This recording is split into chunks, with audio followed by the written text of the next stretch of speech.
નમસ્કાર, હું છું મનોજ અગ્રાવત ને આપ જોઈ રહ્યા છો KTV ન્યૂઝ ગુજરાતી। વાત કરીશું આજે જનતાના મુદ્દામાં એવી કે જે દેશનો સૌથી ચર્ચિત મુદ્દો અને દેશનો સૌથી શુભ પ્રસંગ છે। અયોધ્યામાં નિર્માણધીન રામ મંદિરના 22મી જાન્યુઆરીએ યોજાનારા પ્રાણ પ્રતિષ્ઠા સમારંભની તડામાર તૈયારીઓ ચાલી રહી છે, ત્યારે કોંગ્રેસ સહિતના ગઠબંધનના કેટલાક પક્ષોએ આ કાર્યક્રમમાં ન જવાની જાહેરાત કરી છે। સાથોસાથ પ્રાણ પ્રતિષ્ઠામાં ચારેય શંકરાચાર્યો હાજરી આપશે કે નહીં તે અંગે પણ શંકા જોવાઈ રહી છે। સ્વામી મુક્તેશ્વરદાસ સ્વામી અને નિત્યાનંદ સ્વામીએ કીધું કે આ કાર્યક્રમમાં તેઓ હાજરી નહીં આપે। તે બંનેએ કહ્યું કે રામલલાની પ્રાણ પ્રતિષ્ઠા સનાતન ધર્મના નિયમોને ધ્યાનમાં રાખીને નથી યોજાઈ રહી, કોઈક શાસ્ત્રોની વિરુદ્ધ ના જઈ શકે, તેથી અમે આ કાર્યક્રમમાં નહીં આવી શકીએ।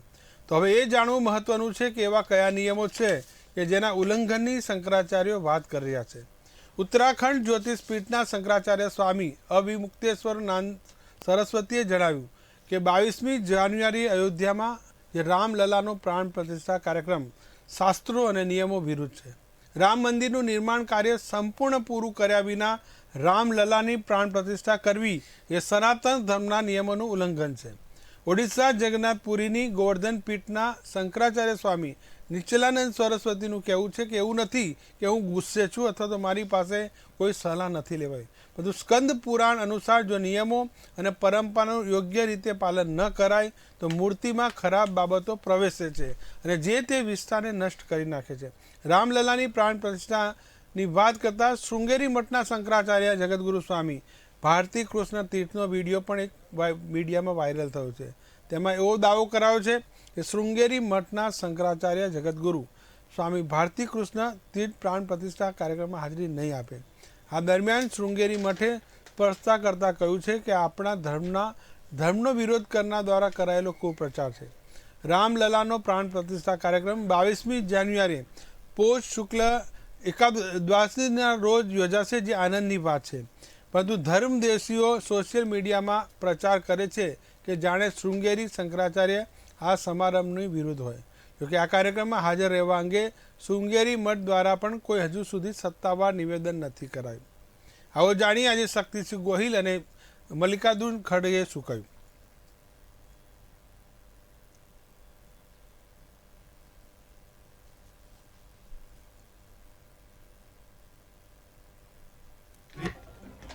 चलिए, एक बार फिर सिद्ध हो गया है कि कांग्रेस जो है वो राम के साथ नहीं बाबर के साथ में खड़ी है।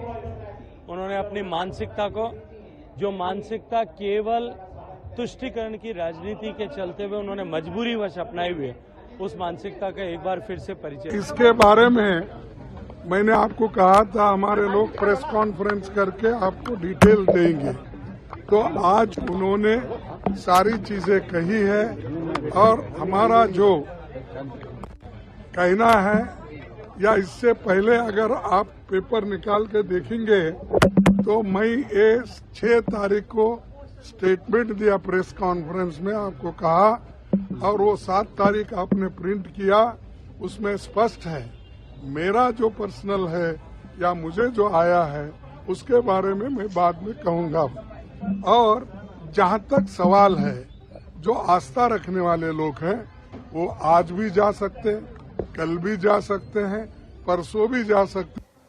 कोई पण बाबतमां सर्वोत्तम निर्णय ए अपना शास्त्रों मुजब, अपनी परंपरा मुजब शंकराचार्यजी महाराज होय छे। शंकराचार्यजी महाराज ज्यारे एम कहता होय कि जे मंदिरनुं काम पूर्ण नथी थयुं एनी प्रतिष्ठा न थई शके।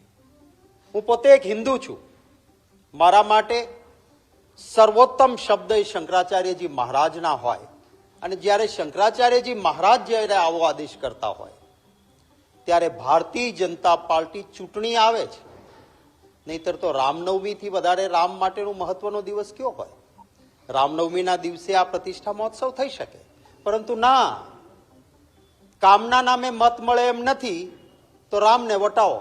रामना नामे मत लेवा माटे एक भारतीय जनता पार्टी इवेंट करे तो ये इवेंट में न जई शकाय। भगवान राम में पूरी श्रद्धा कांग्रेस पक्ष अने समग्र देश अने दुनिया ने छे। भगवानना दर्शन माटे आमंत्रणनी जरूर नथी, વગર આમંત્રણે અમે રોજ મંદિરોમાં જતા હોઈએ છીએ. રાહુલ, તો આપણે સાંભળ્યું શક્તિસિંહ ગોહિલને મલ્લિકાર્જુન ખડગે શું કર્યા છે. આપણી સાથે આ મુદ્દે ચર્ચા કરવા માટે અલગ અલગ મહાનુભાવો જોડાયા છે. મારી સાથે સ્ટુડિયોમાંથી જોડાયા છે આચાર્ય દુર્ગા પ્રસાદ જ્યોતિષાચાર્ય, સાથોસાથ કોંગ્રેસના ડિબેટ પ્રવક્તા સાગર શાહ, સાથે ભાજપના પ્રશાંત ત્રિપાઠી ડિબેટ પ્રવક્તા, રુઝાન ખંભાતા સામાજિક કાર્યકર અને સાથોસાથ જ્યોતિબેન અમીન રાજકીય વિશ્લેષક. તમામનું ખૂબ ખૂબ સ્વાગત છે. શરૂઆત આપણે પહેલાં કરીશું જ્યોતિષાચાર્ય દુર્ગા પ્રસાદ શાસ્ત્રીજી પર.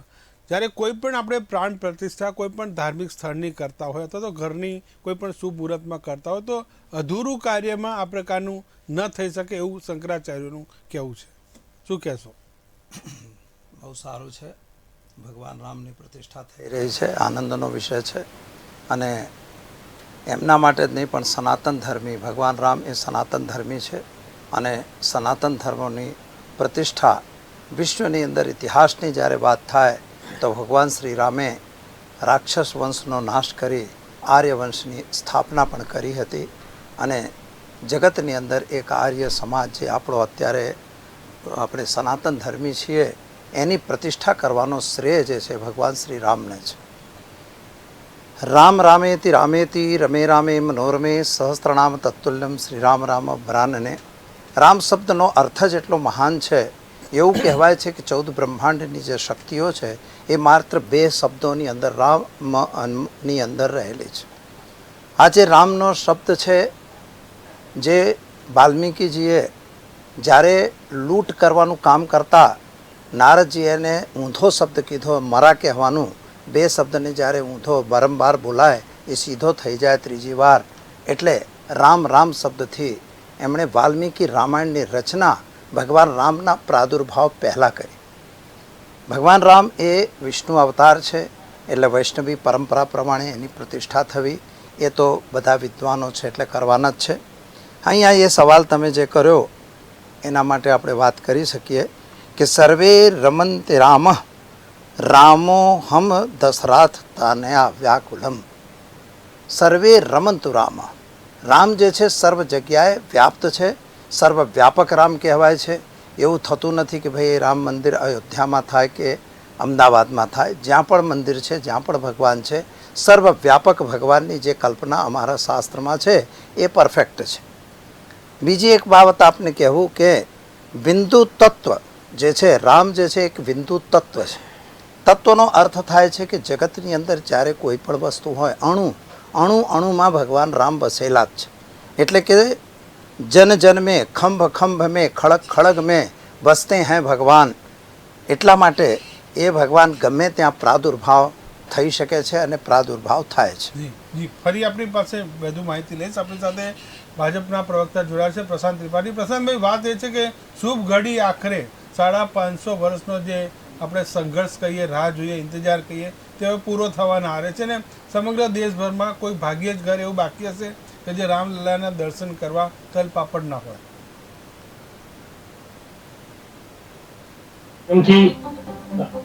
પ્રભુ શ્રી રામનું જે ભવ્યતા દિવ્યતા વાળી મંદિરની પ્રાણ પ્રતિષ્ઠા થવાની છે એના માટે 550 વર્ષના સંઘર્ષ પછી આપણા દેશના કોટી કોટી જન જેમનું જીવન અને દિવસ બંને રામથી શરૂ થાય છે અને રામથી પૂર્ણ થાય છે. જેમનો દિવસ રામથી શરૂ થાય, જેમનું જીવન રામથી શરૂ થાય, મૃત્યુ પામે ત્યારે રામ નામ સત્યથી શરૂ થાય. એવા આપણા આરાધ્ય દેવ, સૌના રાષ્ટ્રપતિ, આપણા મર્યાદા પુરુષોત્તમ, આપણા આદર્શ એવા પ્રભુ શ્રી રામના જે મંદિરનું નિર્માણ છે એ માટે હું સૌને અભિનંદન આપું છું. અને જે હર્ષોલ્લાસ અને ઉમંગનું વાતાવરણ છે, તો આ વાતાવરણ એ સૂચવે છે કે આજે જેમ ભરત અને રામ એકમેક છે એ રીતે ભારત અને રામ એ પણ એકમેક છે. રામ એટલે રાષ્ટ્ર મર્યાદા પુરુષોત્તમ, રામ એટલે રાષ્ટ્રની મતિ, રાષ્ટ્રની ગતિ, રામ એટલે માન, રામ એટલે સન્માન, રામ એટલે વીરતા, રામ એટલે વિવેક. તો આ બધા ગુણોનો જે સંચય છે, આ બધા ગુણોથી ઓતપ્રોત આ દેશનું રાષ્ટ્ર જીવન અને ભારત માતાને આપણો પરમ વૈભવના શિખર પર લઈ જવું. મને એવું લાગે છે કે રામ મંદિરની જ્યારે પ્રાણ પ્રતિષ્ઠા થશે ત્યારે ભારત માતાની જે વિશ્વગુરુ પર જે જવાની જે ગતિ છે અને જે શક્તિ છે એ પ્રભુ શ્રી રામ આપણને પ્રદાન કરશે. એ જ દેશવાસીઓને શુભકામનાઓ. જી આપણી સાથે સાગર શાહ પણ જોડાયા છે. સાગર શાહ, જે રીતે વાત હતી કે કોંગ્રેસના નેતાઓ આમંત્રણનો સ્વીકાર કરે છે કે નહીં તેના પર સૌની નજર હતી અને આખરે કોંગ્રેસે પોતાનું સ્ટેન્ડ છે તે ક્લિયર કરી દીધું છે કે તેઓ આ પ્રાણ પ્રતિષ્ઠાના સમારોહથી દૂર રહેશે. જો રામ ઉપર તો આ ભારત દેશના 140 કરોડ લોકોનો અધિકાર છે અને કોઈ 10 વર્ષ પહેલા આવીને એવું કહે કે તમે હિન્દુ છો અને 2014 પછી આઝાદી મળી છે તો એ વાત માની ના શકાય. કારણ કે આ દેશ તો વર્ષોથી અસ્તિત્વમાં હતો, છે અને રહેશે ને હજી જે અત્યારે રાજ કરી રહ્યા છે એ લોકો નહીં હોય ને તો પણ અસ્તિત્વમાં રહેશે. એટલે એમના કહેવાથી કોઈ હિન્દુ થઈ જતું નથી કે એમના કહેવાથી કોઈ બીજી જાતિના લોકો થઈ જતા નથી. જ્યારે પોતે પોતાને એવું કહે છે કે હું ઓબીસી છું અને રાહુલ ગાંધીએ ઓબીસીનું અપમાન કર્યું અને હવે જ્યારે એ હિન્દુ થઈ ગયા છે અને જ્યારે બીજાને એમણે ઇન્વિટેશન આપવા પડે છે કે તમે આવો, તો શું કરવા લોકો એમના કહેવાથી માને કે અમે હિન્દુ છીએ? એટલે હું નથી માનતો. અને બીજી વાત કે જો આપણને ભગવાને આ સૃષ્ટિના રચયિતાએ શક્તિ આપી છે બાળક જન્મ પેદા કરવાની, આપણા જેવા માણસોને પેદા કરવાની, ત્યારે એ જે ગર્ભગૃહ હોય છે ને, ગર્ભગૃહ મજબૂત હોવું જોઈએ, ત્યારે એની અંદર બાળક એ પરિપક્વ થાય છે અને પછી જન્મ લે છે. આ તો ગર્ભ જ નબળું છે. મંદિરમાં બેસે ને ભગવાન ગર્ભગૃહમાં, તો જ્યારે તમારું ગર્ભ હોય એ જ્યારે સ્કેલેટન જેવું હોય તો એને તો ઢાંચો કહેવાય. જેમ તમે બાબરી મસ્જિદનો ઢાંચો તોડ્યો તો અત્યારે મંદિર ઢાંચો જ છે, અત્યારે સ્કેલેટન જેવું છે. જ્યારે ગર્ભ જ નબળું છે તો ગર્ભગૃહની અંદર બિરાજમાન થવાવાળા રામ એ કેવી રીતે સુરક્ષિત રહી શકે? તમે મને એમ કહો.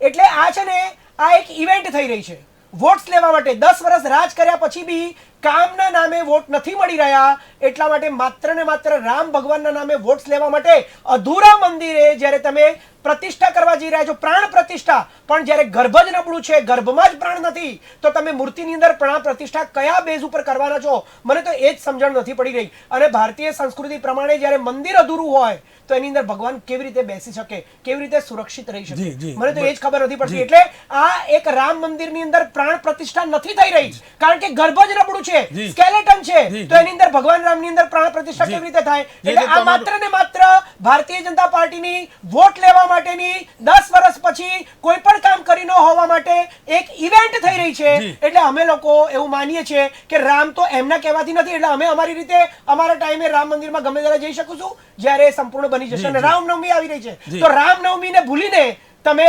22 જાન્યુઆરી કેવી રીતે તમારી જાતે નક્કી કરી નાખી? કોઈને પૂછ્યું? તો રામનવમીના દિવસે જ રામલલ્લાની પ્રાણ પ્રતિષ્ઠા થાય તો મંદિર પણ મસ્ત થઈ જાય. ઘણા બધા સવાલો છે જે કોંગ્રેસ પક્ષ ઉઠાવી છે ને આપણે એ સવાલો ભાજપના પ્રવક્તા પાસેથી પણ લઈશું. આપણી સાથે રૂઝાન ખંભાતા સામાજિક કાર્યકર જોડા છે. જી નમસ્કાર રૂઝાનબેન.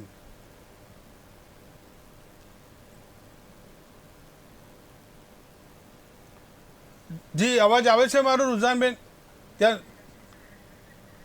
ત્યાં સુધી આપણે જ્યોતિબેન અમીનને પ્રશ્ન પૂછે. જ્યોતિબેન, વાત એ છે કે પ્રાણ પ્રતિષ્ઠા તો થઈ રહી છે, પણ જે રીતે શંકરાચાર્યના નિવેદન આવી રહ્યા છે ને કોંગ્રેસનું જે સ્પષ્ટ નિવેદન આવ્યું છે તેમાં પણ તેમનું જે કારણ એ છે કે આ પ્રાણ પ્રતિષ્ઠા અધૂરા મંદિરમાં થઈ રહી છે, તેથી તેઓ નહીં જાય. જ્યોતિબેન.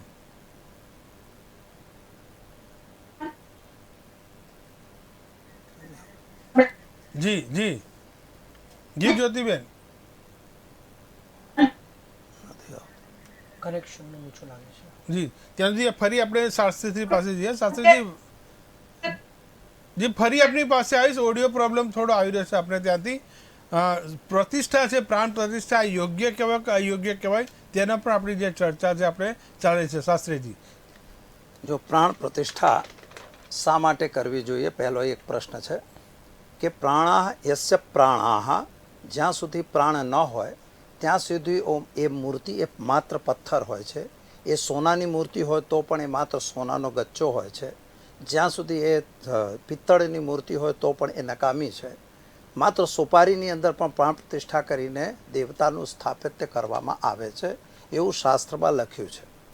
પ્રાણ પ્રતિષ્ઠા મૌક્તિકમની અંદર એક સ્પષ્ટ વાક્ય લખેલું છે કે યાવત ભયમ ભૂતત્વમ યાવત ભૂ મનોગતામ યાવત ગંતમ તો ભયમ ભિક્ષમ નરહ કુર્વંતિ તથોવિતમ. એ પ્રાણ પ્રતિષ્ઠા મુહૂર્ત પેલે અંદર જ લખેલું છે. અને એની અંદર એ સ્પષ્ટ એનો અર્થ એવો થાય છે કે જ્યારે તમે કોઈ પણ પ્રાણ પ્રતિષ્ઠા કરતા હો તો કેવી રીતે થશે, તો એનો નિયમ લખેલો છે કે જો તમે પ્રાણ પ્રતિષ્ઠા મંદિરમાં કરતા હો તમારા ઘરે કોઈ મૂર્તિ લાવી પ્રતિષ્ઠા કરો એનો કોઈ વાંધો નથી, એ તમે પ્રતિષ્ઠિત કરીને તમારી જગ્યાએ મૂકી શકો છો, કારણ કે એ ચલ પ્રતિષ્ઠા હોય છે. રામલલાની પ્રતિષ્ઠા જે છે એ સ્થિર પ્રતિષ્ઠા થવાની, એમાં કોઈ ચલ પ્રતિષ્ઠા નહીં કે ગમે ત્યાંને લઈને ફરી જાઓ. એટલે એ ચલ પ્રતિષ્ઠા થવાની નથી, એ અચલ પ્રતિષ્ઠા એટલે સ્થિર પ્રતિષ્ઠા થવાની છે. અને સ્થિર પ્રતિષ્ઠા જે છે એ હંમેશા ગર્ભગૃહની અંદર, જેમ હમણાં કોંગ્રેસના પ્રવક્તાએ કહ્યું, પણ ગર્ભગૃહની અંદર ભગવાનને બેસાડવાના છે. ગર્ભગૃહની પહેલાં ગર્ભગૃહનું પૂજન હોય છે, એની ઉપર રહેલો શિખર છે એની પૂજન હોય છે. કારણ કે રામ જે છે એ દેવતા નથી, દેવત્વ છે, એ દેવતા નથી કોઈ, એ પરબ્રહ્મ સ્વરૂપ આવવાના છે. કારણ કે જે બી પરબ્રહ્મ સ્વરૂપ આવી રહ્યું છે એની પહેલાં જેવી રીતે તમે કોઈ રાષ્ટ્રપતિ આવે કે વડાપ્રધાન આવે તો એની પાછળ જે બધી આખી ટીમ આવે છે, આઈબી ને IBF, CID વગેરે વગેરે, તો એ રીતે એમની પણ ટીમ છે. જેમ કે ગુમ્મજના દેવતાઓ જે હોય, જે એનું શિખર હોય, શિખરના દેવતાઓ હોય છે, શિખર ઉપર ધ્વજ હોય છે, ધ્વજના દેવતા હોય છે, ધ્વજની અંદર નીચે જે કળશ હોય છે, કળશના દેવતા હોય છે. કારણ કે શિખરની પ્રાણ પ્રતિષ્ઠા પહેલાં કરવી પડે છે. અને કારણ કે દેવને લઈ જવું છે ને, જે બ્રહ્મને લઈ જવું છે, તો એ બ્રહ્મ ક્યારે જશે? જો એનું મંદિર પવિત્ર અને વ્યવસ્થિત હોય તો જ જઈ શકે. આવો નિયમ છે.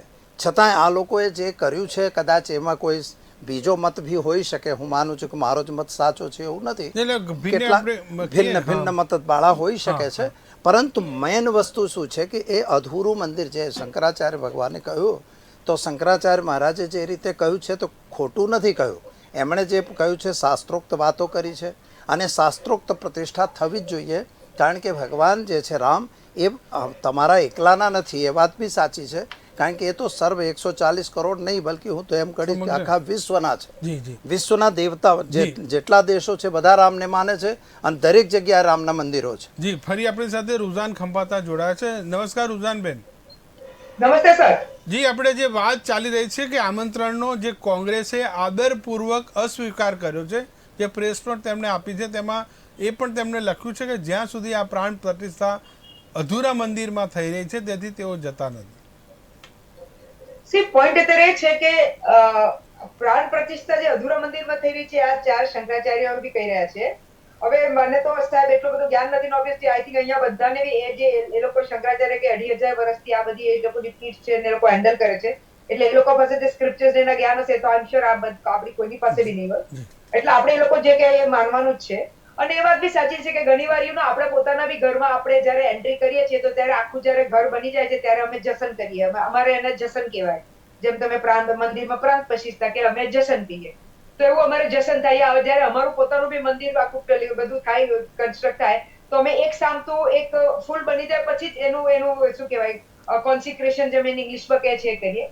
એટલે સ્ક્રિપ્ચર્સ અમે પાસે છે, અમારામાં બી એ જ કહે છે કે ભાઈ ફૂલ કન્સ્ટ્રક્ટ થાય કે ભાઈ અત્યારે આટલું એક ઘર થઈ ગયો એટલે ચલો ભગવાનને ચડાવી દીધા અને કોન્સિક્રેશન કરી દીધું, ચલો પૂજાઓ ચાલુ કરી દીધી. અમે બી એવું નથી કરતા.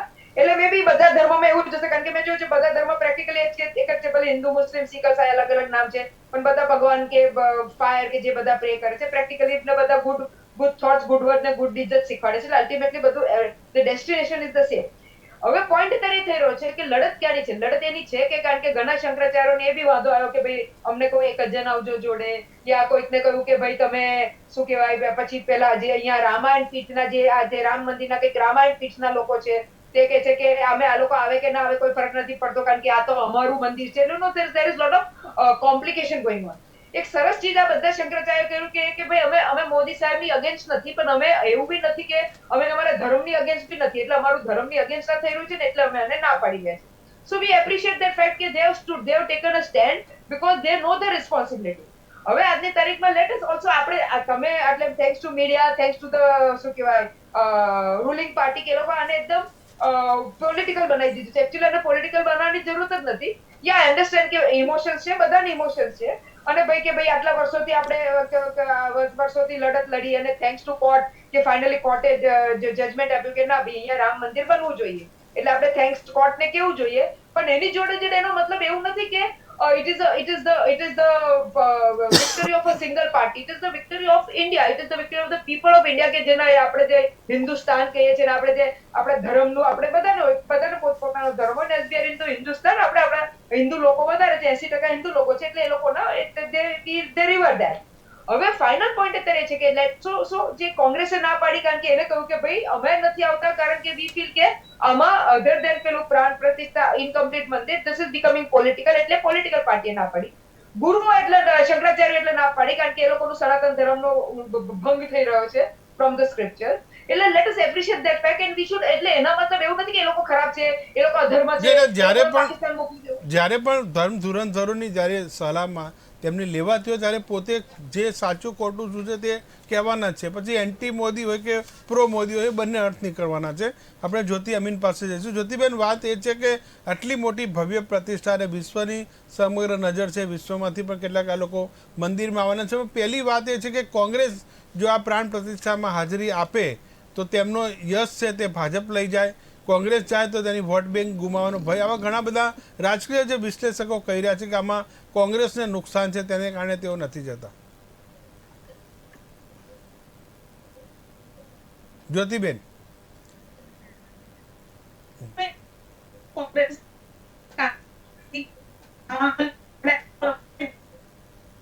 એમના જે કનેક્શન્સ નથી મળી રહ્યા. જી, આપણે ઓડિયો પ્રોબ્લેમ છે જ્યોતિબેન, ફરી આપનો સંપર્ક કરીશું. આપણે પ્રશાંતભાઈ પાસે જઈશું. પ્રશાંતભાઈ, વાત એ છે કે આપણે ભાજપે 10 મુદ્દા ગણાવ્યા હતા કે કોંગ્રેસે એવા કયા 10 પ્રસંગો છે કે તેમણે બહિષ્કાર કર્યો, અને ભારતીય જનતા પાર્ટી કહે છે કોંગ્રેસ નકારાત્મક રાજનીતિમાં અગ્રેસર રહે છે. 100% એ તો આપણે પણ જોઈએ છે, પ્રજા પણ જોવે છે. કોંગ્રેસને એકચ્યુઅલી કેવું થઈ ગયું છે કે મોદી સાહેબના નેતૃત્વનો વિરોધ કરતા કરતા, ભારતીય જનતા પાર્ટીનો વિરોધ કરતા કરતા આ દેશના કરોડો લોકોની આસ્થા, આ દેશના કરોડો લોકોનો જેમાં પ્રાણ છે, પણ એ લોકો પોતે જ શંકરાચાર્યનો વિરોધ કરી રહ્યા છે. બોલો. કીધું જી પ્રશાંતભાઈ, જી બોલો. એને કોંગ્રેસ પાસે વધારે આશા રાખી ના શકાય. કોંગ્રેસને સનાતનનું અપમાન કરવાની, આ ભારતની જનતાનું અપમાન કરવાની. પણ આજે જાણીને આનંદ થાય છે કે આજે આ કોંગ્રેસ શાસ્ત્રોની વાત કરે છે, પ્રભુ શ્રી રામના મંદિરના મુહૂર્તની અને પ્રતિષ્ઠાની ચિંતા કરે છે. જે કોંગ્રેસે એક સમયે પ્રભુ શ્રી રામના અસ્તિત્વ પર સવાલ ઉઠાવ્યો, આજે એના પોતાના અસ્તિત્વનો સવાલ આવી ગયો કોંગ્રેસના. આજ એ જ કોંગ્રેસ છે કે જેણે રામ સેતુનો વિરોધ કર્યો, રામ સેતુના અસ્તિત્વનો, રામ સેતુના પુરાવા માંગ્યા હતા. આજે એ જ કોંગ્રેસને સત્તાની અને પ્રજાની વચ્ચે રામ સેતુ તોડવાનું કોણે નક્કી કર્યું? રામ સેતુ તોડવાનું કોણે નક્કી કર્યું? કઈ સરકારમાં? કોંગ્રેસને એની પુષ્ટિકરણના કારણે જે કઈ મજબૂરીઓ હોય, પ્રશ્ન પૂછો ને એમને કે રામ સેતુ તો અટલ બિહારી વાજપેયીએ તોડવાનું નક્કી કર્યું હતું. કેવળ કાર સેવકો પર આ દેશના જે કરોડો હિન્દુઓ છે, આ દેશનો જે કરોડો સમાજ, સનાતની સમાજ છે, જેને પોતાના પ્રભુ માટે આટલા વર્ષો લડત આપી, એ લોકો પર ગોળીબારો કર્યા અને આજે રામ મંદિરની ચિંતા કરે છે. અને જે વ્યક્તિ સંસદના ઉદ્ઘાટનમાં ના જાય, પોતાના લોકતંત્રના સિપાહી કે સંસદના નવા બિલ્ડિંગના ઉદ્ઘાટનમાં ના જાય, લાલ કિલ્લાનું આમંત્રણ પણ ના સ્વીકારે, લાલ કિલ્લા પર પ્રધાનમંત્રીજીના ભાષણમાં જવાનું આમંત્રણ જે લોકો ઠુકરાવે, એ લોકો પ્રભુ શ્રી રામની કેવી રીતે, પ્રભુ શ્રી રામને કેવી રીતે સન્માન આપી શકે? આ કોંગ્રેસનો ઇતિહાસ છે. અને હજુ કોંગ્રેસ બોધપાઠ નહીં લે તો આ દેશની જનતા એમને જવાબ આપવાની છે. હજુ કોંગ્રેસ જો નહીં શીખે તો 400 થી જેમ 40-50 ઉપર આવી ગયા, એમ હજુ કોંગ્રેસ જે પ્રભુ રામના અસ્તિત્વની વાત કરતી હતી, આજે એનું પોતાનું અસ્તિત્વ ભારત વર્ષમાંથી નષ્ટ થવાના આરે છે. હજુ કોંગ્રેસે આ પુષ્ટિકરણમાંથી બહાર આવવું જોઈએ. આ એક આસ્થાનો મુદ્દો છે, ભાવનાનો મુદ્દો છે. આ દેશના કરોડો લોકોનું જેમાં વિશ્વાસ છે, પ્રભુ શ્રી રામ. પ્રશાંતભાઈ, કોંગ્રેસ આ ઇવેન્ટ ગણાવી રહી છે. આપણે જે ભારતીય જનતા પાર્ટી સમગ્ર દેશ પ્રાણ પ્રતિષ્ઠા સમારોહ આપણે શબ્દ વાપરીએ છીએ ને, કોંગ્રેસ ઇવેન્ટ શબ્દ છે કે આ ભાજપની ઇવેન્ટ છે. હવે કોંગ્રેસ શું કે છે ને ભાજપ શું કે છે જવા દો, પણ આપણે બંને ન્યુટ્રલ થઈને જુઓ આજે દેશમાં શું માહોલ છે. આ દેશના કરોડો જનતા છે, જે ગલીએ ગલીએ યુવાઓ, બહેનો, માતાઓ, દીકરીઓ, આબાલ વૃદ્ધ, સૌ લોકોમાં ઉમંગ કેમ છે? કારણ કે આ રાષ્ટ્રનો પ્રસંગ છે. પણ કોંગ્રેસે એ જે કે આજે ભારતમાં ભારતીય જનતા પાર્ટીના ચૂંટાયેલા પ્રધાનમંત્રી છે, કોંગ્રેસ એમ નથી વિચારતી કે આ દેશના પ્રધાનમંત્રી છે. કોંગ્રેસ એમ નથી વિચારતી કે રામ કોઈના નથી, રામ બધાના છે. કારણ કોઈ એક વ્યક્તિનો નથી. તો કોંગ્રેસ આ દિશામાં વિચારશે તો એને પણ આ પ્રભુ શ્રી રામનો પ્રસંગ જ લાગે, જેમ આજે કરોડો દેશવાસીઓને લાગે. જી, આપણે તમારા સવાલનો જવાબ સાગરભાઈ પાસે લઈએ. સાગરભાઈ, તમે જે ઇવેન્ટ ઇતિહાસ માત્ર કોંગ્રેસનો જ છે. તમારો ઇતિહાસ અંગ્રેજોની ગુલામી, અંગ્રેજોની માફી માંગવી, અંગ્રેજોનો ત્યાં નોકરી કરવી, અંગ્રેજોના માટે મુખબીરી કરવી અને રાષ્ટ્રપિતા મહાત્મા ગાંધીએ કરેલા આંદોલનમાં સાથ ના આપવો, રાષ્ટ્રપિતા મહાત્મા ગાંધીને ગોળી મારવી, બાબરી મસ્જિદને તોડવી, ગોધરાકાંડ કરવો, ગુજરાતના 2002 ના દંગા કરવા, અને જો તમે હિન્દુ છો, જો 140 કરોડનું મંદિર છે રામ મંદિરનું, તો દેશના સૌથી મોટા જગતગુરુ શંકરાચાર્ય, આ જે શંકરાચાર્યો છે ચાર, એનો વિરોધ કોણ કરી રહ્યું છે? એમની વાત કોણ નથી સાંભળી રહ્યું? પહેલાના જમાનામાં રાજાઓ જે શંકરાચાર્યો હોય, સાધુ હોય, સંતો હોય, એમને આમંત્રણ આપતા, એમના પગે પડતા, એમને બોલાવતા. એક મિનિટ વચ્ચે નહીં બોલો, હું તમારી વચ્ચે નથી બોલ્યો. વચ્ચે નહીં બોલો, વચ્ચે નહીં બોલો, વચ્ચે નહીં બોલો, વચ્ચે નહીં બોલો, વચ્ચે નહીં બોલો, વચ્ચે નહીં બોલો. બંધ કરો માઈક એમનું, માઈક બંધ કરો, માઈક બંધ કરો. આ હિન્દુ વિરોધી માણસનું માઈક બંધ કરો. જે લોકો, જે દેશના વડાપ્રધાન, જે દેશ, વચ્ચે નહીં બોલો, માઈક બંધ કરો, એમનું માઈક બંધ કરાવો. કોંગ્રેસનો ઇતિહાસ 1985 માં રાજીવ ગાંધીએ રામ મંદિરના તાળા ખોલ્યા. રાજીવ ગાંધીના કહેવાથી વચ્ચે નહીં બોલો, વચ્ચે નહીં બોલો, હું નથી બોલ્યો, હું નથી બોલ્યો, સાંભળી લેવાનું. રાજીવ ગાંધીના કહેવાથી આ દેશમાં રામાનંદ સાગરે રામાયણ શરૂ કરી. ત્યારે આ દેશના માત્ર હિન્દુઓ નહીં, હિન્દુ મુસ્લિમ પણ બેસીને રામાયણ જોતા અને આ દેશમાં કર્ફ્યુ થઈ જતો. અને તમારા રાજમાં રામ મંદિરના કારણે આજે કેટલો મોટો દાવાનો લાગ્યો છે, એકબીજાના વિરોધ કરી રહ્યા છે. જે રાજાઓએ શંકરાચાર્યના પગે પડવું જોઈએ, એ રાજા આજે શંકરાચાર્યનું અપમાન કરી રહ્યા છે. કોંગ્રેસ અપમાન કરી રહી છે હિન્દુત્વનું. કોણ હિન્દુત્વનું અપમાન કરી રહ્યું છે એ બધા જાણે છે. આખો દેશ જોઈ રહ્યો છે કે દેશના વડાપ્રધાન એ શંકરાચાર્યનું અપમાન કરી રહ્યા છે. તો શંકરાચાર્ય હિન્દુ નથી? કોણ કરી રહ્યું છે હિન્દુત્વનું અપમાન? કોંગ્રેસ કરી રહી છે. અને બીજું, આ માત્ર ઇવેન્ટ છે, હું સાબિત કરીને બતાવું. ગર્ભગૃહમાં માત્ર 5 જણા ઉભા રહેવાના છે. નરેન્દ્ર મોદી સાહેબ, યોગી આદિત્યનાથ સાહેબ, આનંદીબેન પટેલ, પૂજારી અને મોહન ભાગવત, જેમની સંસ્થા રજિસ્ટર્ડ નથી. એ માણસ કઈ રીતે? તો દેશના પહેલા નાગરિક દ્રૌપદી મુર્મુ, એમને ઉદ્ઘાટનમાં નથી બોલાયા, એમને શિલાન્યાસમાં નથી બોલાયા. રામ મંદિરના ગર્ભગૃહમાં પણ દેશના જો ગવર્નર ઉભા રહી શકતા હોય, આનંદીબેન પટેલ યુપીના, તો દેશના પહેલા નાગરિક દ્રૌપદી મુર્મુ, આદિવાસી મહિલાને શા માટે આમંત્રણ નથી આપવામાં આવ્યું? મોહન ભાગવત, તો 5 RSS ના માણસો થઈ ગયા. તો આ ઇવેન્ટ નથી તો શું છે? સાબિતી આપો ને. તમારા સવાલના જવાબ આપણે લઈ લઈશું પ્રશાંતભાઈ પાસેથી. આપણે આચાર્ય ફરીથી આપણે જઈશું. દુર્ગા પ્રસાદજી, વાત એ જ ચાલી રહી છે કે શંકરાચાર્ય પણ એ જ કીધું કે અમારો જે અધિકાર છે, અમારી જે ફરજ છે કે સાચું ખોટું હોય તે જાહેર કરવાની, પછી લોકો જે અમલમાં લેવું હોય તે લે.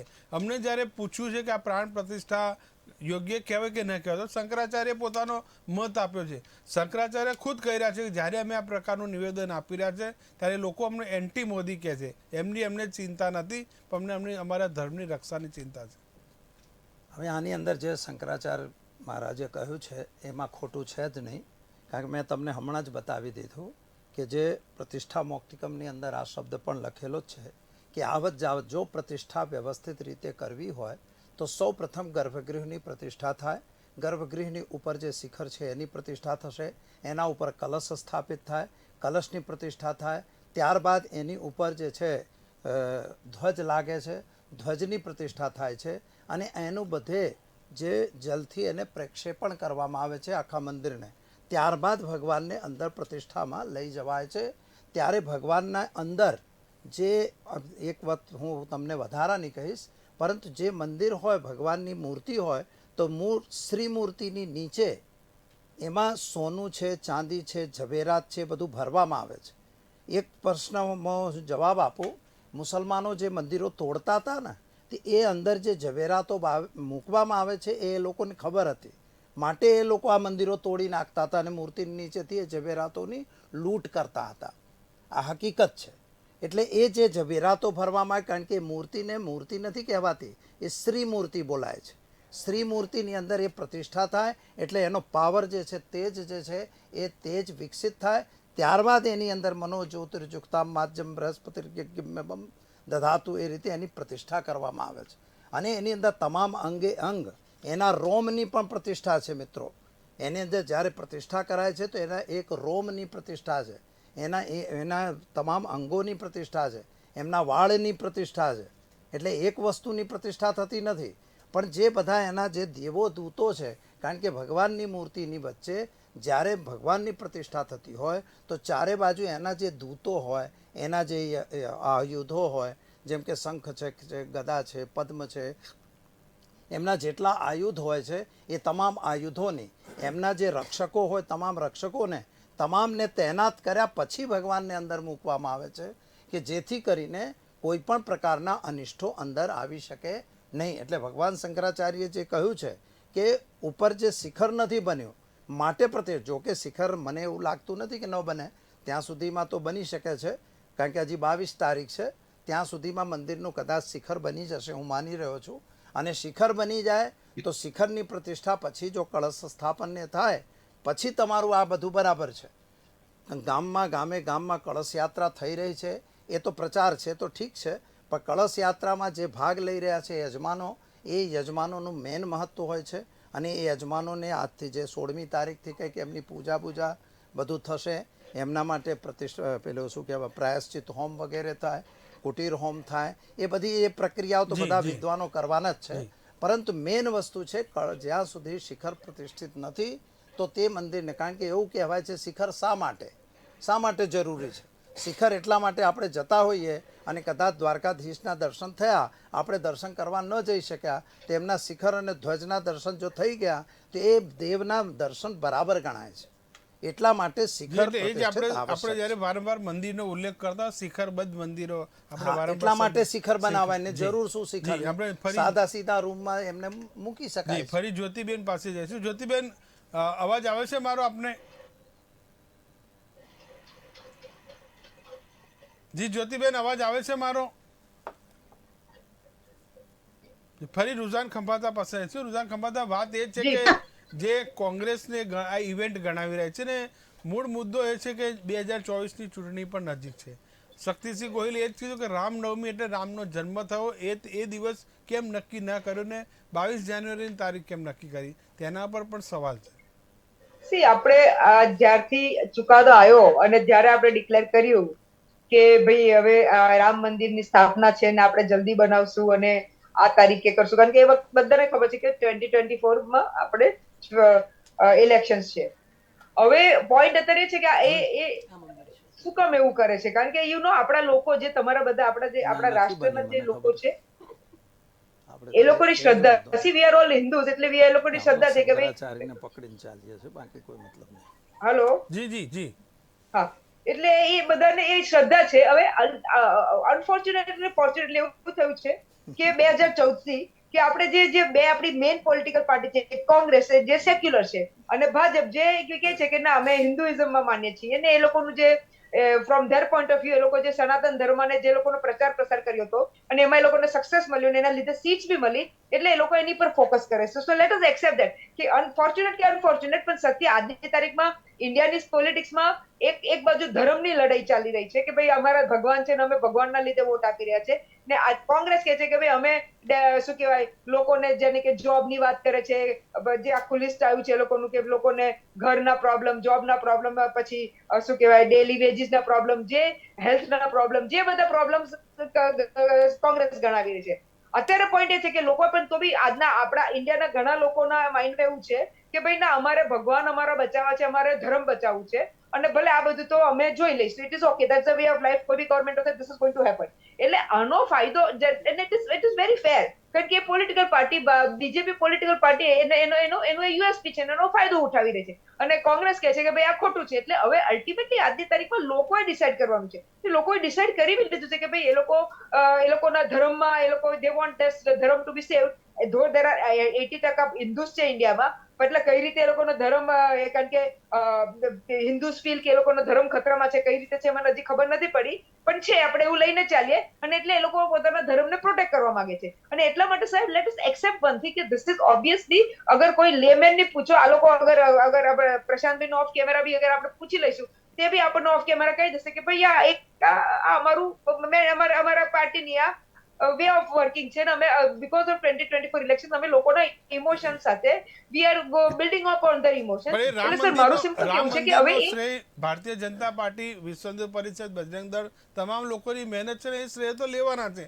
કોંગ્રેસ આ સર મંદિર શ્રેય એક મિનિટ સર શ્રેય માટે કહી દઉં કે એકચ્યુઅલી આ મંદિર માટે આપણે જોઈએ તો લોકોએ ગરીબ લોકોએ 10 રૂપિયા 20 કારણ કે લોકોની શ્રદ્ધા છે. Let us accept that. 10 રૂપિયા 20 રૂપિયા તમારે મારા માટે કઈ નથી, પણ જે બિચારું જે રસ્તા પર પેલા ચિત્ર શું કે રેક પિકર્સ અમે જેને ઇંગ્લિશમાં કહે છે એને બી ડોનેટ કર્યું છે, કારણ કે they want to they on the thing કે ભાઈ રામ ભગવાન અમારા છે ને અમે એમના ટેમ્પલ માટે 20 રૂપિયા આપશે. એ લોકો માટે તમારા માટે 2000 રૂપિયા મોટા નથી, પણ એ લોકો માટે 20 રૂપિયા મોટા છે.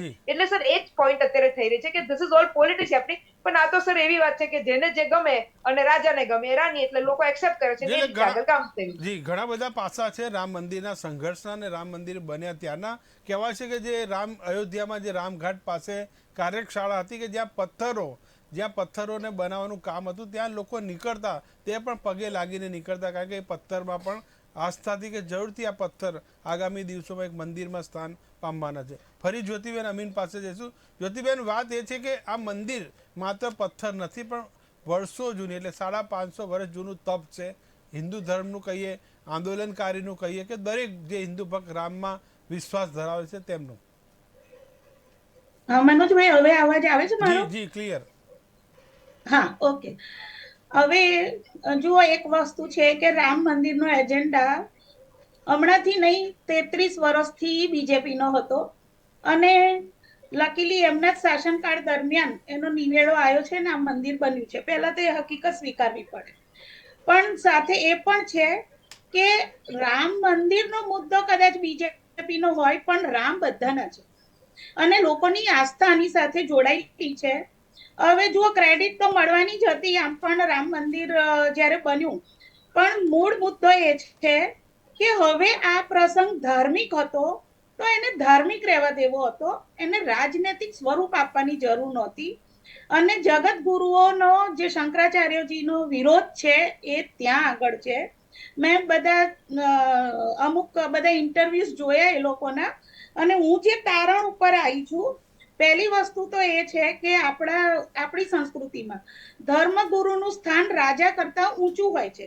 પહેલાના જમાનામાં જ્યારે ધર્મગુરુ પધારે ત્યારે રાજા સિંહાસન પરથી ઉતરે, ગુરુને આદર સહિત સિંહાસન પર બેસાડીને એમના પગ પખાડે.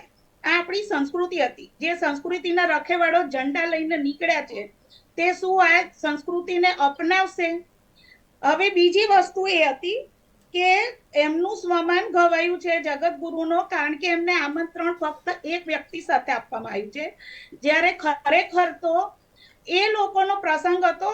એટલે આ બધામાં ધાર્મિક લોકોને આગળ કરવાની જરૂર હતી, ના કે રાજનૈતિક લોકોને. એટલે પહેલો વિરોધ ત્યાં છે.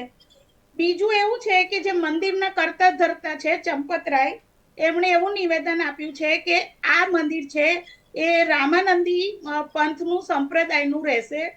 એટલે એ લોકોએ ત્યાં સ્પષ્ટતા માંગી છે કે પહેલા તો એની સ્પષ્ટતા કરો કે રામાનંદી. બીજું, આપણી આ હિન્દુ ધર્મની એક લાક્ષણિકતા પણ કહેવાય ને કમનસીબી પણ કહેવાય કે આપણા ધર્મમાં પછી સંપ્રદાયના જે ફાંટા પડે છે અને અંદર પછી એ ફાંટા જ લડતા હોય છે ને, એને લીધે હિન્દુ એકતા એને લીધે જોખમાઈ છે. બહારનાને આવીને આપણે ગાળો આપીએ છીએ બહુ ઇઝીલી, પણ ખરેખર આપણા અંદરની વાડાબંધી આપણે દૂર કરવાની જરૂર છે.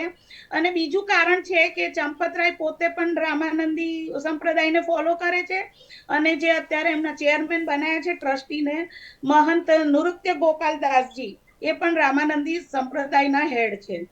એટલે બીજો વાંધો ત્યાં પડ્યો છે. ત્રીજી વસ્તુ એ છે કે ભાઈ એમનું કહેવું એમ છે કે અધૂરા મંદિરમાં પ્રાણ પ્રતિષ્ઠા તો ના જ થાય, પણ સાથે મંદિરને સ્પર્શ પણ બધાએ ના કરાય. હવે જે ગર્ભગૃહમાં ઉપસ્થિત રહેવાની છે જે વ્યક્તિઓ 5, એમના મતે ખરેખર તો જે મંદિરની મૂર્તિ છે એને ફક્ત સંન્યાસીએ સ્પર્શ કરવો જોઈએ, નહીં તો એ અપવિત્ર થઈ જાય. તો 5 જે અંદર સંસારી વ્યક્તિઓ રહેવાના છે એ સ્પર્શ કરે એમને મંજૂર નથી. એટલે એ ખરેખર આપણે જોઈએ તો જે જગત ગુરુ શંકરાચાર્ય છે તે આપણા સનાતન હિન્દુ ધર્મના સર્વોચ્ચ ધર્મગુરુ કહેવાય. એટલે ખરેખર તો એમની વાતનું માન રાખવું જોઈએ. પણ જેમ પહેલેથી ચાલ્યું આવ્યું છે હવે એમના માટેના પણ અપમાનજનક નિવેદનો શરૂ થઈ ગયા છે. તે ખરેખર આપણી બાલિશતા બતાવે છે અને આપણને જ નુકસાન થશે. બીજી વસ્તુ એ કે જેમનું ટ્રસ્ટી મંડળ નીમવામાં આવ્યું છે આ અયોધ્યા મંદિરનું, તો એ જુઓ કોણ કોણ છે. એક છે કે પરાશરણ, જે વકીલ હતા, રામ મંદિર માટે આજીવન લડ્યા છે અને અત્યારે 92 વર્ષની ઉંમરના છે. બીજા છે વિમલેન્દ્ર મોહન પ્રતાપ મિશ્ર, જે ત્યાં અયોધ્યાના રાજવી કુટુંબ સાથે સંબંધ ધરાવે છે, રાજવી કુટુંબના છે. ડોક્ટર અનિલ કુમાર મિશ્ર, એ આરએસએસ થી જોડાયેલા છે. એક દલિત લેવામાં આવ્યા છે સભ્ય કામેશ્વર ચોપાલ, એ પણ આરએસએસ થી જોડાયેલા છે. એક છે મહંત દિનેન્દ્ર દાસ, એ જે પક્ષકાર હતા નિર્મોહી અખાડો, એને એ બતાવે. એક છે આઈએએસ ઓફિસર કેન્દ્રના, એક આઈએએસ ઓફિસર રાજ્યના અને ડિસ્ટ્રિક્ટ મેજિસ્ટ્રેટ, એ એક રાજ્યના ઓફિસર થઈ ગયા. અને જે ચેરમેન છે મહંત નૃત્ય ગોપાલ દાસ અને મહાસચિવ જે ચંપતરાય છે એ વીએચપી થી જોડાયેલા છે. એટલે હવે આમાં આખામાં આપણા જે હિન્દુ ધર્મગુરુ છે એમનું કયું સ્થાન છે? અને બીજી વસ્તુ એ છે કે આખી આપણે કમિટી જોઈએ તો આરએસએસ અને બીજેપી ના હાથમાં છે, સરકારના હાથમાં. એટલે આ બધી વસ્તુઓનો વિરોધ છે. અને બીજા જે એમને ટેકનિકલ ધાર્મિક મુદ્દા ઉભા કર્યા છે એની પણ સલાહ નહીં જ લીધી હોય, કારણ કે અને એમણે પહેલા જ કહ્યું આપણે જે ધર્મગુરુઓ છે એ બધા પક્ષો હોય છે અને એમનો જે વાંધો છે એ જ વારંવાર જ્યોતિબેન આપણે કહે કે ધર્મ અને રાજકારણ બંને અલગ હોવું જોઈએ, પણ આ ધર્મ અને રાજકારણ પેરેલલ ચાલી રહ્યું છે અને તેનું આપણે પરિણામ જોઈ રહ્યા છે. ફરી પ્રશાંતભાઈ પાસે જઈશું. પ્રશાંતભાઈ, વાત એ છે કે રામ મંદિર ઉપર હક કોનો? આપણે વારંવાર એમ કહીએ કે રામ મંદિર પાછળ જે સંઘર્ષ છે, દરેક ભારતીય જનતા પાર્ટીની જે ચૂંટણી ઢંઢેરામાં પણ તમે રામ મંદિરનો ઉલ્લેખ અવશ્ય કરતા હોય છે કે રામ મંદિર બનાએંગે, અને રામ મંદિર બનાએંગે ના સૂત્રને ફરી વિપક્ષોએ કહ્યું કે રામ મંદિર બનાએંગે, તારીખ કબ બતાएंगे, એનું પણ તેમણે એક વારંવાર પ્રહાર કર્યા હતા અને એક આંદોલન પણ કર્યું હતું કે તારીખ બતાવો, કારણ કે તેમને ખબર હતી કે આ રામ મંદિર બનવાનું નથી. આપણે બહુ સરસ વાત કરી. સાચા અર્થમાં જે સાગરભાઈ મારા મિત્ર હમણાં જે એકદમ ઉગ્રતાથી બોલતા હતા એમનું દુઃખ હું સમજી શકું છું. તમે હજી બી ભૂલો છો, તમે વચ્ચે બોલ્યા એટલે બોલો છો. તમારી ઉપર ગુસ્સે નતો થયો, તમારી ઉપર ગુસ્સે નતો થયો. નહીં, તમે વચ્ચે બોલ્યા કેમ? તમે કેમ વચ્ચે બોલ્યા? હું બોલ્યો તો નહીં, હું બોલ્યો તો એમ કહો. નહીં, મારા ગુસ્સાનું કારણ તમે છો. અગત્યની વાત મનોજભાઈ, રામ મંદિર ઉપર પ્રભુ શ્રી રામના મંદિર ઉપર પ્રભુ શ્રી રામના પ્રાણ પ્રતિષ્ઠામાં કોઈ એક વ્યક્તિનું, મેં પહેલા બી કીધું, સબકે હે રામ, રામ સબકે હે. તો રામ ભગવાન એ આ દેશના ભારત વર્ષના. પણ આ બેને માહિતી આપી એમાં તો બધું સાબિત થઈ ગયું કે એમાં માત્ર ભાજપ અને આરએસએસ ના લોકો જ છે. પ્રશાંતભાઈ, જ્યોતિબેને માહિતી આપી એમાં તો ક્લિયર થઈ ગયું એમાં કોઈ વિપક્ષનો નેતા નથી. એના માટે આંદોલન કરતું હતું તો પછી બધાના ક્યાંથી થયા? રાષ્ટ્રીય રીતે 2 સીટ હતી તો પણ ભાજપ. હવે અહીંયા સીટની ક્યાં વાત આવે છે? આજે પણ રામ મંદિર માટે. પણ અહીંયા સીટની ક્યાં વાત આવે છે? તમને રામ જેવા ડબલ સ્ટાન્ડર્ડ નથી કોંગ્રેસ જેવા. જી, આપણે તમે જવાબ આપો. કોંગ્રેસની વાત ના કરો. બીજા દિવસે ઇફતાર કરવાની. અરે તમે આવો, રાષ્ટ્રવાદી મુસલમાનો પણ આને સપોર્ટ. અમે વાતાવરણ ના બગાડો. અમે ક્યાં રામનો વિરોધ કર્યો છે? પણ અમે તો તમારો વિરોધ કરીએ છીએ. અમે તમારો વિરોધ કરીએ છીએ, ખુલીને કરીએ છીએ અને કરવાના. અમે રામનો વિરોધ ક્યારેય નથી કર્યો. આ બેને કહ્યું રાજકારણમાં હાથમાં છે આ મંદિર. સાગરભાઈ, એક વાત કરું કે જે રીતે કોંગ્રેસ, પ્રશાંતભાઈ, આમાં મારા પેટમાં શું કરવા દુખાય? દેશના પેટમાં દુખાય ભાઈ, દેશના પેટમાં દુખાઈ રહ્યું છે. જગત આ જે શંકરાચાર્યો છે એમના પેટમાં પણ દુખી રહ્યું છે. તમે હિન્દુ વિરોધી છો, શંકરાચાર્યનું અપમાન કરી રહ્યા છો. કોંગ્રેસ રામ વિરોધી છે તો સાબિત થઈ રહ્યું છે કે નહીં સાગરભાઈ? રામ વિરોધી હોય તો જોઈ લો. આ શિલાન્યાસ 1989 માં રાજીવ ગાંધીએ કરેલો છે. આ તો ઇવેન્ટ કરી હતી શિલાન્યાસ. તમે રામ મંદિરનો શ્રેય કેમ નથી લેતા? અમે શું કરવા એમના કહેવાથી રામ મંદિરમાં જઈએ? રામ મંદિરનો શ્રેય અમે એમનું અપમાન નથી કર્યું. રામ મંદિરનો શ્રેય તમારે લેવો જોઈએ. માનથી સન્માનથી કહ્યું કે અમે 22 જાન્યુઆરીએ નહીં જઈએ. 22 જાન્યુઆરી પછી રામ મંદિર નથી રહેવાનું. અમે ક્યારેય પણ જઈ શકીએ છીએ રામ મંદિરમાં ભારતીય જનતા પાર્ટીના નેતા અમને કે એટલે અમે પગ મૂકીશું. that is not possible, that is completely impossible. we are going to go in ram mandir at our time, at our wishes, not on your calls. કોંગ્રેસના નેતાઓ રામને માને છે ને રામ મંદિરના દર્શન પણ તેઓ અરે કરવાના શિલાન્યાસ છે. રાજીવ ગાંધીએ 1989 માં કરી નાખ્યો છે અને એની રામની મૂર્તિઓ પણ નહેરુજીએ મુકાવી હતી. કદાચ તમને ઇતિહાસ નહીં ખબર હોય. go and read and come with the preparation. go G and Sagar- read G and Sagar- come with the preparation. આપણે પ્રશાંતભાઈને સાંભળીએ. જી પ્રશાંતભાઈ. મનોજભાઈ, હું એવું નથી કહેતો કે કોંગ્રેસ રામમાં માને છે કે નથી માનતી, એમનો વિષય છે. પણ કોંગ્રેસ માટે આ બધી પીડા એટલા માટે છે કે ભારતીય જનતા પાર્ટીની પરંપરા, નરેન્દ્ર મોદીની પરંપરા અથવા ભારતીય જનતા પાર્ટીના કોઈ બી નાનાથી લઈને મોટા કાર્યકર્તાની પરંપરા ત્યાગની પરંપરા છે. અમે દેશ માટે બલિદાન આપીએ છીએ. કાશ્મીર માટે બલિદાન આપાય અમારા નેતા. અમારા માટે સત્તા એ સાધન છે, અમારા માટે સત્તા એ ગંતવ્ય કે સાધ્ય નથી. અમે સત્તાનો ઉપયોગ લોકોની સેવાને દેખાઈ રહ્યું છે અને આ વિકાસ પણ કોંગ્રેસના નથી પતતો. આજે જયારે આપણા દેશના લોકો મેડ ઇન ઇન્ડિયા વેક્સિન બનતી હોય તો એની પણ મજાક કરી. અમે જેમ કીધું કે અમે એમ કહેતા કે રામ મંદિર બનેગા તો કે તારીખ નહીં બતાએંગે, આવા વ્યંગ કરતા હતા. એ લોકોને આજે રામ વિરોધી લોકોને, આ રાષ્ટ્ર વિરોધી લોકોને એક ફટકો છે અને હજુ આ દેશના લોકો, કરોડો લોકોની જેમાં આસ્થા છે, એને માન આપવું જોઈએ. કેવળ તુષ્ટિકરણના કારણે, કેવળ મત બેંકના કારણે, કેવળ રાજનીતિના કારણે આ જેમ રૂઝાનબેને કીધું કે 80% 85% સમાજના એક આરાધ્ય દેવ છે, આ દેશનો રાષ્ટ્રપુરુષ છે, આ દેશનો જેવા પ્રાણ છે એવા પ્રભુ શ્રી રામને તમે એક નરેન્દ્ર મોદી અને એક ભાજપના કારણે આવો વિરોધ કરો છો. ખરેખર શરમની વાત. 138 વર્ષ જૂની કોંગ્રેસ આજ સુધી ક્યારે શંકરાચાર્યજીને માન નથી આપ્યું અને આજે શંકરાચાર્યજીને શાસ્ત્રો. અરે ભાઈ, નિર્મોહી જી અખાડો કોણે બનાવ્યો તો તમને કઈ ખબર છે? પ્રશાંતભાઈ, આપણે સાગરભાઈ. નિર્મોહી અખાડો કોણે બનાવ્યો તો તમને કઈ ખબર છે? તમને કઈ ઇતિહાસ ખબર છે? જોડે બેસનારા લોકો સનાતન.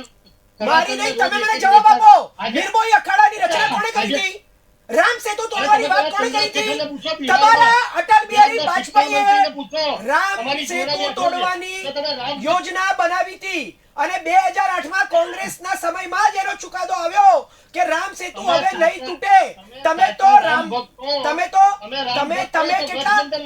અત્યારે શંકરાચાર્યનું અપમાન કરી રહ્યા છો. તમે આ શંકરાચાર્યનું ચાર શંકરાચાર્યનું અપમાન તમે કરી રહ્યા છો અને તમે અમને હિન્દુ વિરોધી કહો છો. અરે તાળા અમે ખોલ્યા, મૂર્તિ અમે મૂકી, નિર્મોહી અખાડા અમે બનાવ્યા, શિલાન્યાસ અમે કર્યો. તમે શું કર્યું? આ કોર્ટનો ચુકાદો છે. આ ચુકાદો પણ કોર્ટનો છે. ચલો તમે મને કહો, ગર્ભની અંદર માત્ર આરએસએસ ના 5 માણસો કેમ છે? ભારતીય જનતા પાર્ટીના 5 માણસો ગર્ભમાં કેવી રીતે જઈ શકે? વિપક્ષનો એક નેતા કેમ નથી? જગત આ શંકરાચાર્યોમાંથી એક મહાન જે શંકરાચાર્ય હોય કેમ નથી? અરે અમને લોકોને દર્શન કરવાનું તો આમંત્રણ સ્વીકારતા નથી. તમને કોણે અધિકાર આપ્યો? તમને કોણે અધિકાર આપ્યો કે તમે અમને ઇન્વિટેશન, તમને કોણે અધિકાર આપ્યો કે તમે અમને ઇન્વિટેશન આપશો? તમને કોણે અધિકાર આપ્યો?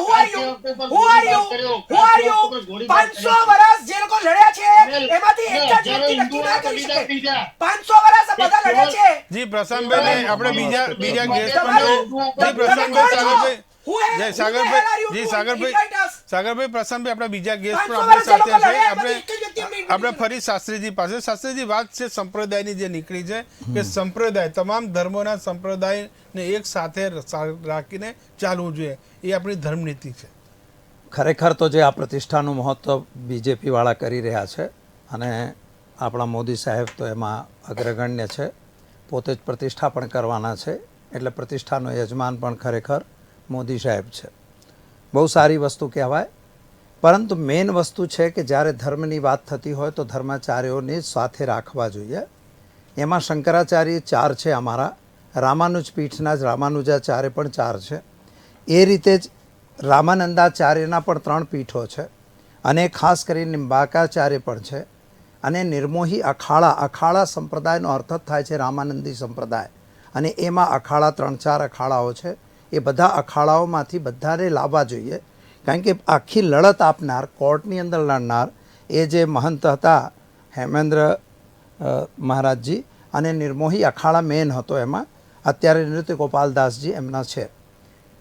છતાં પણ આ તમામને ભેગા કરવા જોઈએ. તમામને ભેગા કરી અને બધાને આગળ કરી એમના તત્વાવધાનમાં ભલે નરેન્દ્ર મોદી સાહેબ કરે કે કોઈ બી પ્રતિષ્ઠા કરે, પરંતુ એમના તત્વાવધાનની જરૂર છે, કારણ કે આ ધાર્મિક સ્ટ્રક્ચર છે. આ કોઈ પેલું અમારા કોઈનું ઘર નથી, એમનું પણ કોઈ ઘર નથી, કોઈ સંસદ બી નથી. આ તો મેન ભગવાન દેવાધિદેવ મહારાજ રામચંદ્રનું, રાજા રામનું, જે મર્યાદા પુરુષોત્તમ ભગવાન રામ છે, એમનું ધર્મ, એમનું તીર્થ છે. એ તીર્થ બની રહ્યું છે. એ અત્યારે કોઈ મંદિર નથી.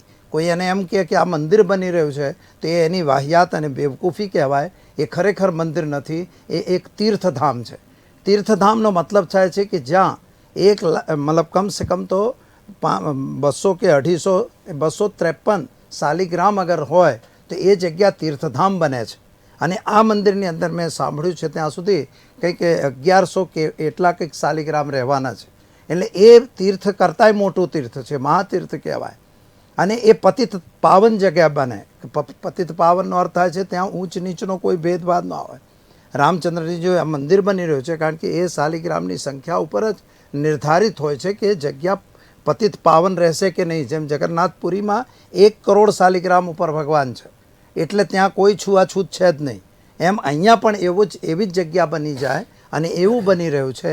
એટલે આવી જગ્યા ઉપર એમને ખરેખર તમામ ધર્મગુરુઓને આગળ રાખવાની એ ફરજ છે, અને નથી રાખ્યા.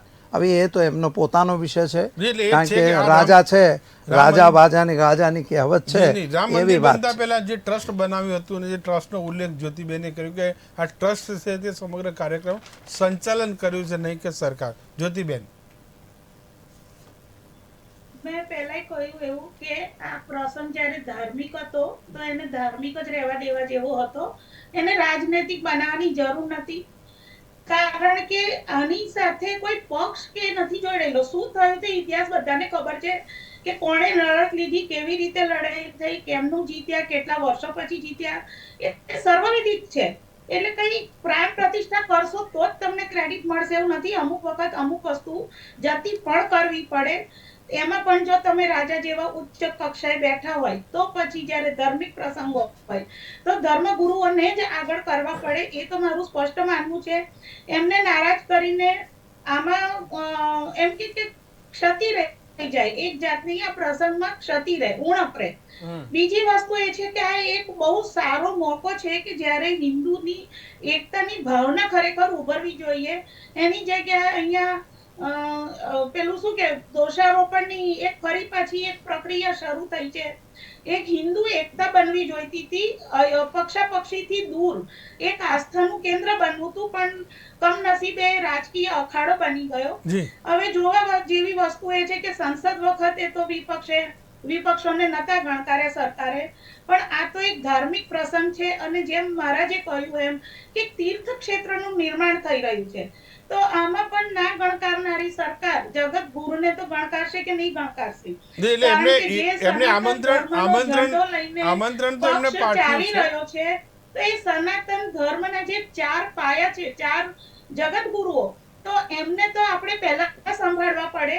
અને એ લોકો રાજનીતિથી પર છે, એમને સ્પષ્ટ પોતાનો નિર્ભીક રૂપે એક અભિપ્રાય આપ્યો છે. અને બદલામાં શું થયું છે કે પેલું વોટ્સએપ યુનિવર્સિટી ઉપર એમના વિશે 68 કમેન્ટ્સ ચાલુ થઈ ગઈ છે. ખરેખર એ બહુ કમનસીબીની બાબત છે. આ બંધ કરવું જોઈએ. આ બહુ છીછરાપણું બતાવે છે.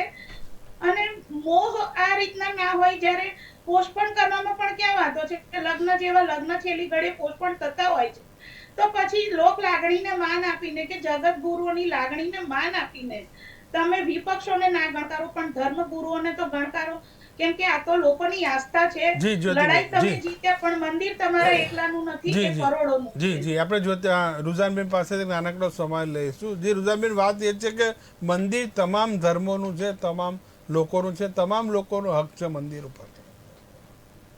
એ તો આપણને બધાને ખબર છે ને. આપણે તો અત્યારે તમે પેલું સબરીમાલાનું મંદિર કે જે તેમાં બી બહેનોને જે અલાઉ નહોતા કરતા ને ભાઈઓ ખાલી જતા હતા, તો જ્યુડિશિયરે કહી દીધું કે ભાઈ આ બધાનો ઇક્વાલિટીનો હક છે ને, બધા જઈ શકે. એટલે એમાં કોઈ ડાઉટ જ નથી. આપણું કોન્સ્ટિટ્યુશન છે જે આપણને પ્રોટેક્ટ કરે છે કે religion can be practice by anybody, any religion of their choice. બરોબર? હા, કે જબરજસ્તી વાળું નહીં. એટલે આ તો આપણું કોન્સ્ટિટ્યુશન આપણને પ્રોટેક્ટ કરે છે. અનફોર્ચ્યુનેટલી એટલે કહું ને કે અનફોર્ચ્યુનેટલી આને આખો પોલિટિકલ વેગ અપાયો છે. પણ કઈ વાંધો નથી, એ ઠીક છે. જે છે લોકો બી પોતાની રીતે બધાને પોતપોતાની બુદ્ધિ તો છે. જેને કે જ્યારે કે મારી શ્રદ્ધા છે એટલે ઓબ્વિયસલી હું પછી જઈશ મંદિરમાં, એમાં કોઈ ડાઉટ નથી. એ શું, અમે તો બધા ઘણા મંદિરોમાં જઈએ છીએ. એટલે એ બધાની શ્રદ્ધાનું, મેં પહેલા કહ્યું છે કે પૂજા પાઠ એક શ્રદ્ધાનો વિષય છે, ને જેને કોઈ બી ધર્મ નો હોય એ પોતાનું બીજા ધર્મમાં બી શ્રદ્ધા રાખી શકે છે. ને લોકો એક ધર્મના લોકો બીજા ધર્મમાં બી ચાદર કરે છે. મને અત્યારે મેં કહ્યું કે અત્યારે વચ્ચે મોદી સાહેબે બી થોડા દિવસ પહેલા કઈ ચાદર મોકલાવી અજમેર શરીફ, જી હા, અજમેર શરીફ. હા, એટલે એવું કઈ છે નહીં. એટલે એવું હોવું જોઈએ નહીં. ખાલી લોકો, એટલે અનફોર્ચ્યુનેટલી જે મેડમે કહ્યું, મને એ પણ મને બી એમ્ફસાઇઝ કરવું છે કે અત્યારે આપણા દેશમાં એક એવો ટ્રેન્ડ ચાલુ થઈ ગયો છે ને એ લોકો નથી કરતા. એક પર્ટિક્યુલર પેડ, શું કહેવાય, હું તો આઈટી ફિલ્ડની છું એટલે મને ખબર છે કે કઈ રીતે અમારા પેડ માણસો બોટ્સ યુઝ કરે. આજકાલ તો આર્ટિફિશિયલ ઇન્ટેલિજન્સ ધાડ નવા જનરેટ થાય. જી રુઝાનભાઈ, જી આપણે સમયનો અભાવ છે. જી, સમયનો અભાવ છે. આપણે ફરીથી આ જ મુદ્દા પર ફરીથી એક નવી ડિબેટ રાખીશું ને તમામ લોકોને ફરીથી આમંત્રિત કરીશું. પણ વાત એ છે કે જય શ્રી રામ 22મી તારીખે પ્રાણ પ્રતિષ્ઠા ભવ્ય થઈ રહી છે. કોંગ્રેસે આદરપૂર્વક આ આમંત્રણનો અસ્વીકાર કર્યો છે અને ભાજપ કહી રહી છે કે કોંગ્રેસ રામ વિરોધી છે. નમસ્કાર.